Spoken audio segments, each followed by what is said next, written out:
Hi everybody. In Module 3, we've been exploring nonprofits from a more theoretical and philosophical angle. The idea of having a theory about nonprofit organizations seems like a scholastic exercise at best, but in reality, having a theory helps us ask better questions about the ultimate aim for nonprofit organizations within a democratic society. Questions like, how do nonprofits help produce better citizens? Or what is the relationship between nonprofits and government in their vision for the people? Are ones that get to the core of why we even have nonprofits in the first place. If we go back a few hundred years to the founding of the American Republic, we see glimpses of these ideas in action. Alexis de Tocqueville, a French statesman, visited this new land, America, and was impressed by his observations. He specifically noted this concept of people willingly working together beyond the governmental sphere to solve some of the country's pressing needs. These voluntary associations became the foundation for this concept of having what he termed as an engaged citizenry.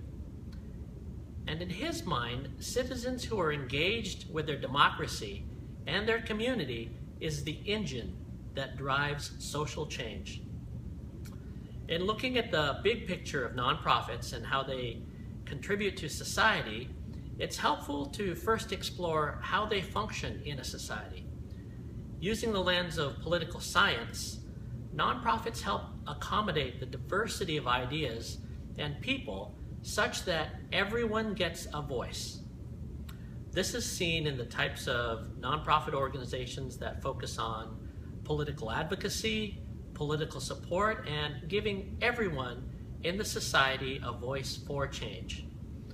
One example of this is a nonprofit organization in Seattle called One America, whose efforts help raise the voice of immigrants in the United States. Nonprofits also create programs and do research which may later become scaled up and even incorporated into larger government efforts. Early on in their history, being small has its advantages as the organization can respond quickly to needs that may arise. I think of the many government efforts in affordable housing and social services that started out as small nonprofit organizations. Nonprofits also undertake research and development efforts that prove to be integral in larger efforts. The Fred Hutchinson Cancer Research Center in Seattle is a great example of this. A different lens by which to view nonprofit organizations comes through what the Worth book terms as failure theories. Concepts of free market, economic efficiency, and the production of goods seem better suited to an economics class rather than nonprofits. Yet, when viewed through an economics lens, nonprofits can and have filled this gap between what governments and even the marketplace can do.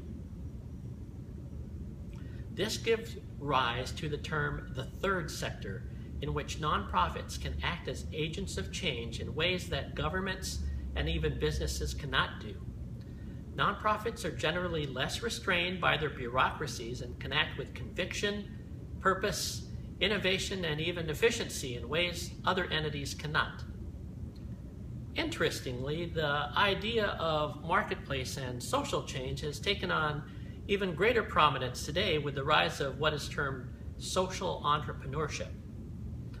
Social entrepreneurship refers to this idea that the ideas of the marketplace and entrepreneurship can be leveraged for social good.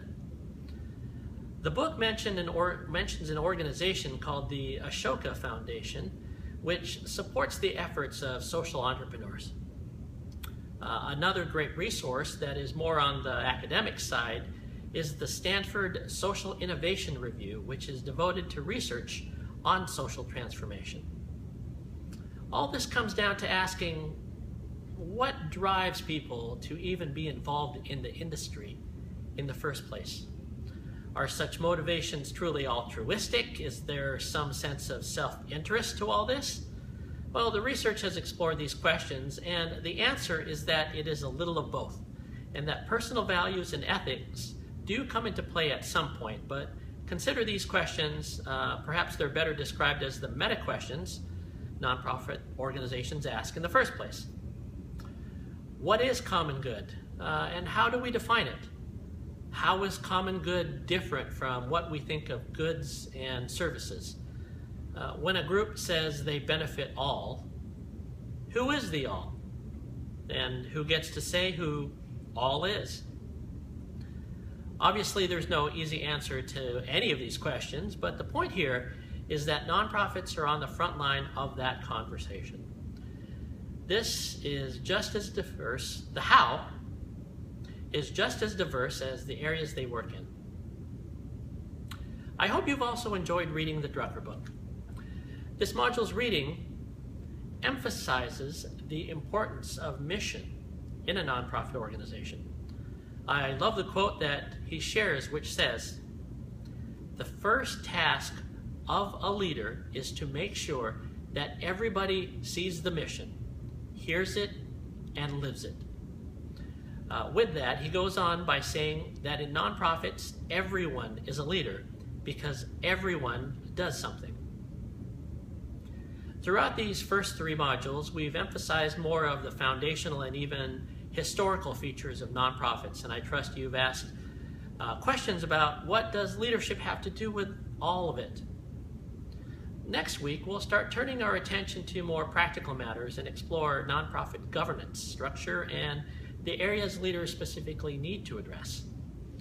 We'll begin with exploring boards, staff, and volunteers. We'll evaluate their role and just how critical they are to the organization, and talk a little bit about what are the best ways to recruit, engage, and manage them. At the end of the week, you will also be submitting your first assignment, the paper on characteristics of nonprofit organizations. A lot of concepts from these first three modules will help you in that paper, so be sure to incorporate these into that assignment.